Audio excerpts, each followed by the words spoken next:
I would just like to start with the background of this video and saying that in previous videos, whether they have been on multiple intelligences or genius or creativity or a number of topics that I have previously covered, I have made statements about exceptional ability and the role of deliberate practice in exceptional ability, and it has been made of note to me that according to anyone's lay experience and according to the existence of things, well, not things, but individuals such as savants and child prodigies, that the belief or the notion that there is no such thing as innate talent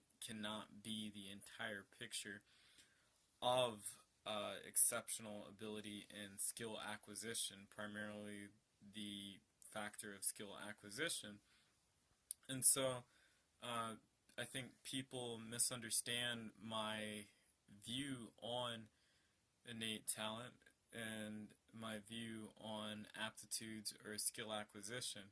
And mostly where my arguments arise from are Keandre Erickson's research, Scott Barry Kaufman's research, and a number of other meta-analysis studies in the literature and research on performance, skill acquisition, IQ, prodigies, genius, so many different papers. I'm drawing from a large pool of data, but some things I would like to say on the outset of this is that one thing that's hard for an individual to come by when reading these papers is actually getting an exact and adequate definition of what constitutes an aptitude or what just constitutes innate skill or ability. The definition is somewhat biological in nature, but the problem with the biological definition is that the biological aspects of one's existence are rather general and don't really have a strong correlation with any specific domain of knowledge. It seems that when you're looking at somebody's ability to do something, it's domain specific. I've said this before. And when you're looking at biological phenomena, they're not domain specific. And for them to actually present themselves as aidable tools in one's ability to perform a specific skill, they have to be specialized, and it seems that the only way the mind is specialized or the brain specialized is through experience and through training.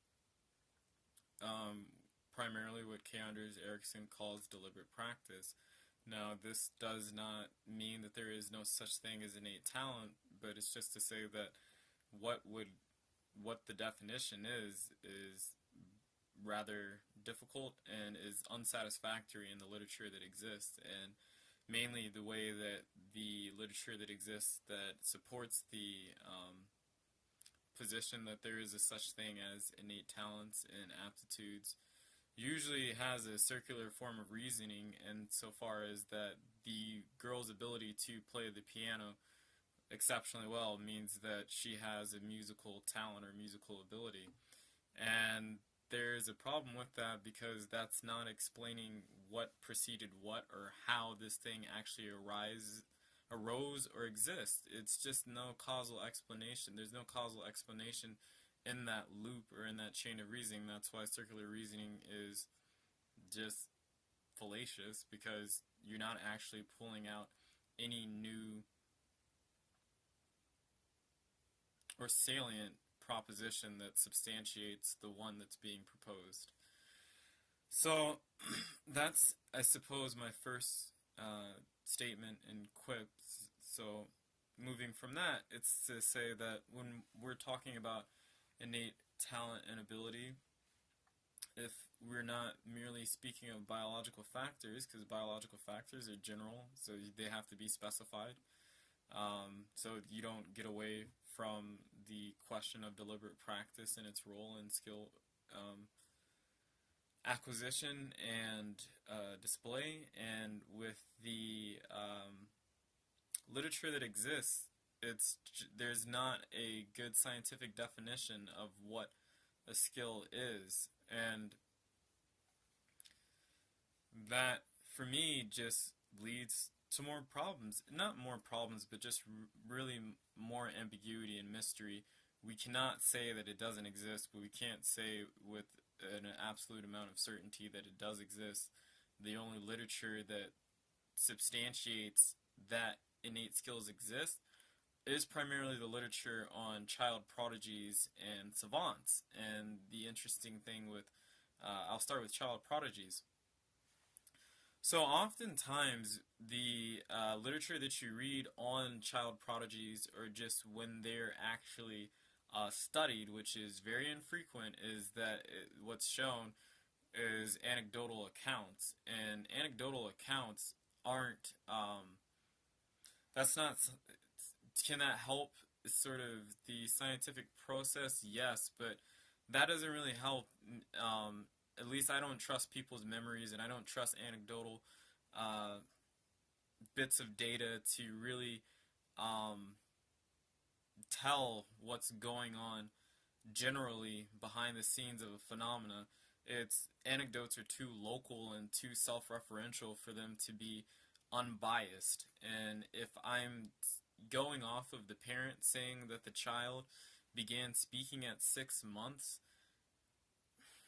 I don't trust the parent actually has the clearest and most unbiased judgment about their child's cognitive abilities. And I have reason, and I think that anybody who just thinks somewhat, I suppose, forthright and sober about the issue just realizes that a parent's affection for their child is greatly going to interfere with their depiction of the child and their rendering and recapitulation of their life and their stories. They're somewhat, excuse me, if you won't trust a biblical account, you shouldn't trust a prodigious account, because they come from the same source. And that's oftentimes why I say to me, when we're talking about things such as, for example, people cite Galton, Francis Galton, for reading at 3 years old, and that's all after the facts. And oftentimes when these stories arise, if they arise from the prodigy or the source, it's usually in their latter life, when they're 23, 18 years old, when Stravinsky and Galton and Mozart are talking about their early experiences. It was much later in their lives, when they're in their 20s and when they're in their 30s, and there's too much empirical data to show that memories prior to the ages of, when you have memory, when you're dealing with human memory, and it's going from the ages of, infancy to about 4 years old, it can be a little further back, maybe 3. It's that memory is just completely, if not completely unreliable, is mostly unreliable. Nobody has most people, unless they have, I'm blanking on the name, the type of memory, it's very rare that when you're looking at the autobiographical accounts, or reading the research literature, and they're littered, and they quite often are littered with anecdotes from the individual's parent or themselves. I don't take that to mean much other than people tell stories, and people are quite good at coming up with elaborate narratives that tend to fit an overall arcing scheme and pattern, and that doesn't mean it's necessarily true. And that's why that's my first quip, just that I'm not saying, and don't misunderstand me, I'm not saying that innate talents don't exist. I'm just saying that the arguments and the literature that's out there for them is just suspect at best to me. And next is savants and explaining exceptional ability. Now, savants' brains are just strange, and we don't understand much about them, but we do understand about them is that they seemed specialized, highly specialized, and involuntarily specialized by whatever injury or however, just whatever gave them the savantism, specialize their brain in some manner.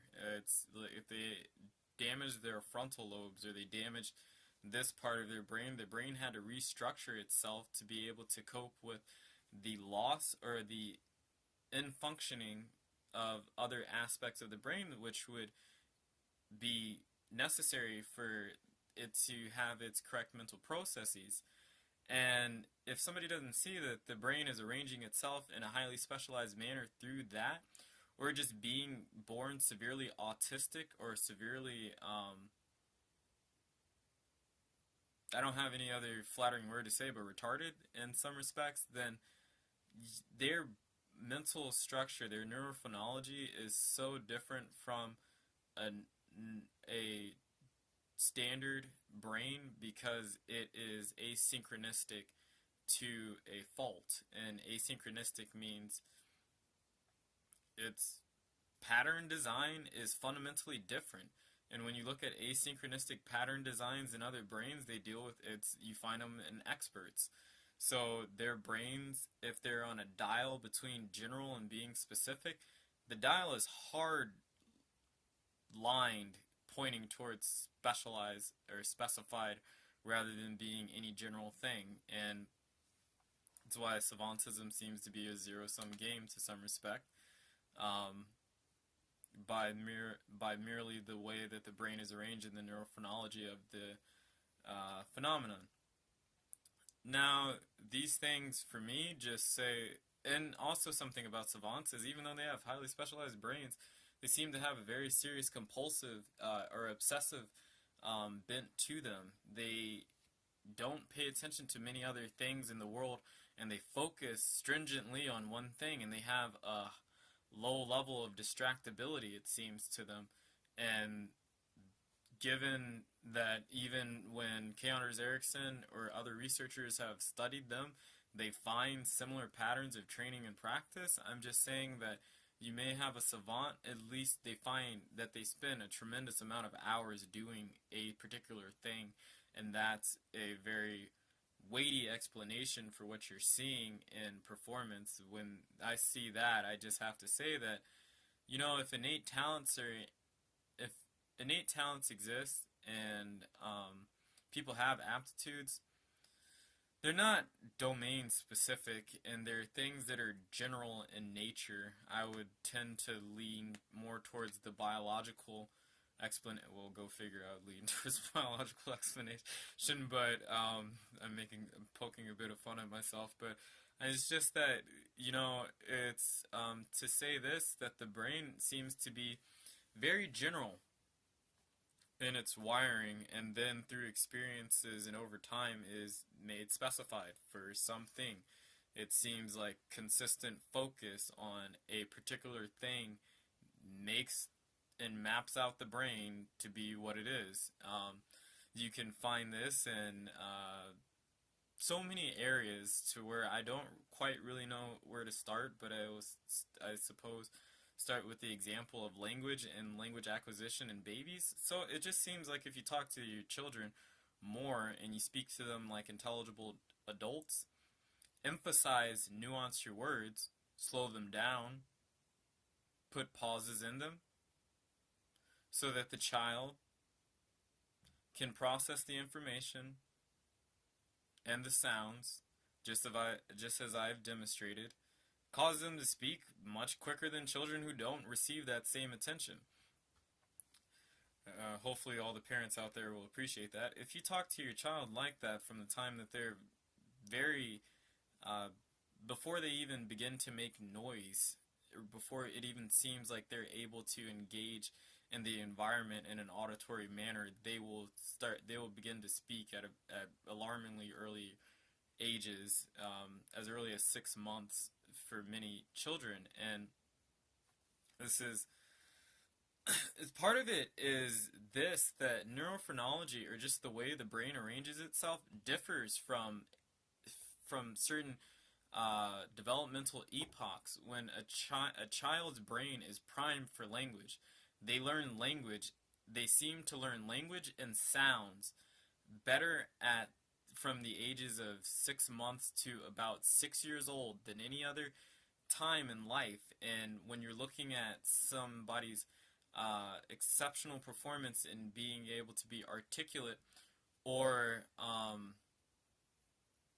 speaking a multitude of languages, or having perfect pitch even in music, it seems that the amount of languages that they were exposed to, the insofar as the speaking is the at least corollary factor in saying that they have a high type of verbal and linguistic intelligence, if you want to call it that. But cause I'm laughing because I know I don't care about multiple intelligences. Anyways, that seems to be what the trend is generally. And there's also with perfect pitch in music, it seems that you can only require it seems like the musicians that acquire that are the ones that have been exposed to early musical training for an extensive amount of time from a very early age. It seems you don't get that unless you've been training since you were about 6 months to 2 years old, and lo and behold, you have it by the time you're 4, 5, and 6 years old. And when somebody gets over 5 and 6 years old, it becomes rather difficult for them to acquire perfect pitch. But it's not impossible, and it's been demonstrated through experiments that one can acquire perfect pitch with considerable amount of effort. It's rather ridiculously hard because there are constraints that are placed on the brain. Just seems through evolutionary epochs.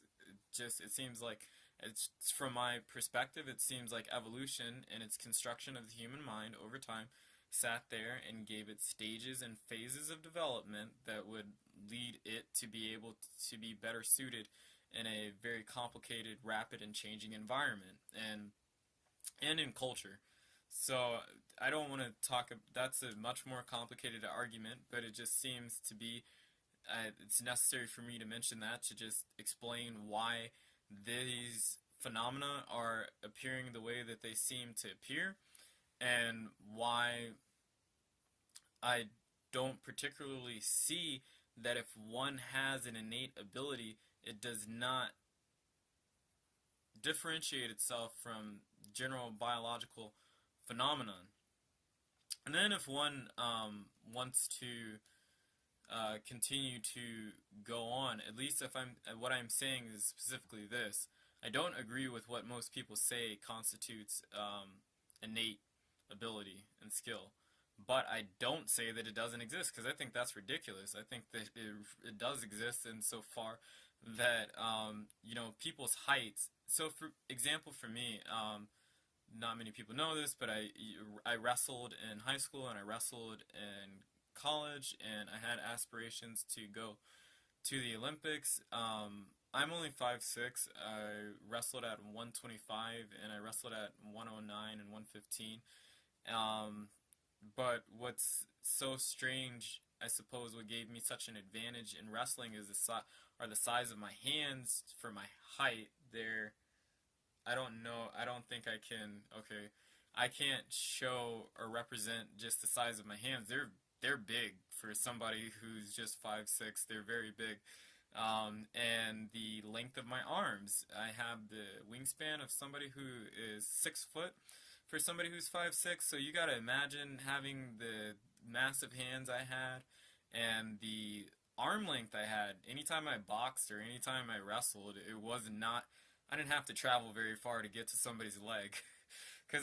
And that's biological in nature, because, I didn't ask to have these gangly limbs, and to have the sort of stunted, truncated height I have. but that's just what manifests itself through random selection. And so when I got into wrestling, I had a substantial advantage over many people in the 125-pound category because they just didn't have the same body proportions as I had. Because for somebody who's in 125, I'm big. And I know that innate factors exist in determining how one fits into a domain of knowledge, or even if one can be able to fit into that domain of knowledge, because there's a real height requirement to be able to play in the NBA. There's an intellectual requirement to be able to be a mathematician. It seems like the average mathematician has an IQ of at least 120. That's well above average. It's not exceptionally bright, but it's up there. And it's to say that if you don't meet a certain threshold, you're not even going to get into the game. And I think that that's where biological and innate factors come in. To whereas, can somebody actually be existent in that field and have the shot to be a high performer given whatever innate biological qualities they come with? But I don't believe those innate biological qualities are skills in of themselves. I don't believe that they're aptitudes, as one would say. And I would say that these embodied traits, because IQ is an embodied trait, creativity to some extent is an embodied trait, and I say they're embodied traits to some extent because they're mapped through the neurophrenology. You can really look at somebody who has an extremely high IQ, and look at somebody who has extremely potent creative abilities. And so far, when I say extremely potent creative abilities, then they test really high on psychometric batteries such as divergent thinking batteries, random association batteries, the fill-in-the-blank test. I can't remember the specific name for these, but if somebody gives you several words such as crab, tree, and pie, what's the third word? And the third word would be apple. It seems when people do exceptionally high on these batteries, or if you ask them to, random association tests too, these are interesting. You give somebody a word like table, see how many things that they can tie to the word table. And you tell me the word table, you tell most people the word table, they think chair, or they think dining room. I don't know what most people think when they think table, but when you tell me table, I think calculation, I think periodic, I think chemistry, I think of atoms, I think of logical arguments, because funnily enough, I think that most arguments have 4 points of soundness to them that act as the buttress for supporting them. Because you can take one concept, break it up into 4 things, and if these 4 things have strength, little INTP, Mr. Unifying and separating things. But no, so that's an example of random association tests. And when people test highly on these things, they have a neurophrenology where the frontal lobe, their prefrontal cortex, has low white matter and gray matter fidelity. It's just loose. The things aren't tightly packed together, and this permits divergent and quite a large amount of associations to come through the brain. And it also seems to be deregulation of the frontal lobes to some extent, because they're not as highly critical as other people are either. And so when I say they're embodied traits, I mean that there is real physiological factors that can explain why somebody looks, at least why somebody's behavior or why a certain trait looks the way it does. And it seems for high levels of creativity and high levels of intelligence, there are embodied factors, and so they're embodied traits. Same thing as height, same thing as physical appearance.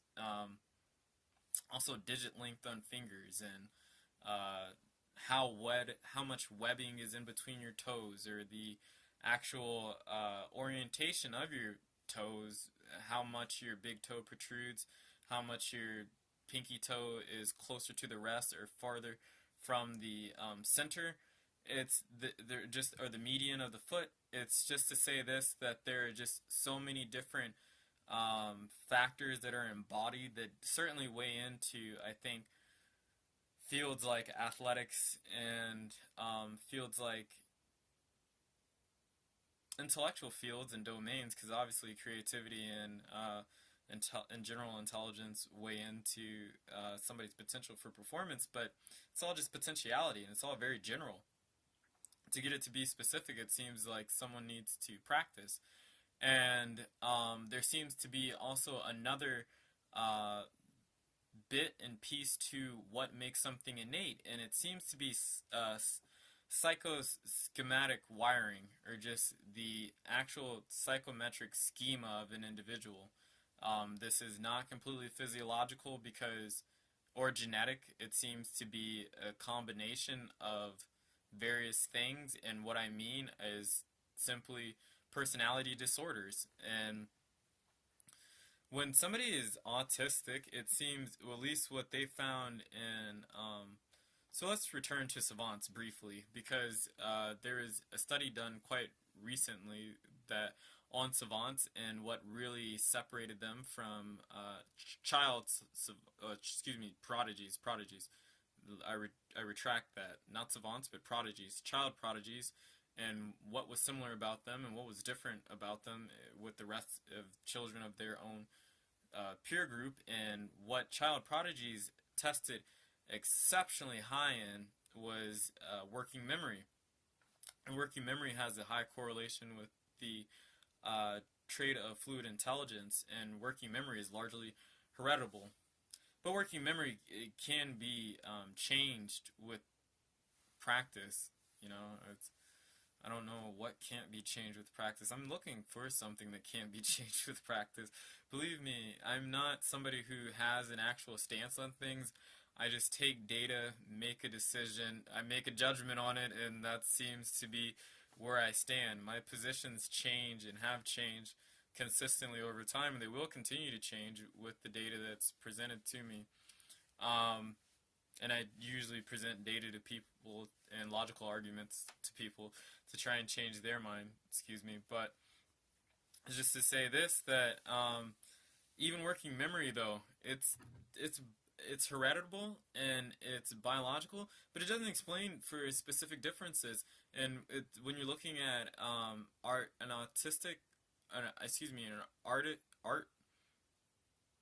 an art prodigy, a mathematics prodigy, a music prodigy, because those are the four that were in there. They don't differ on this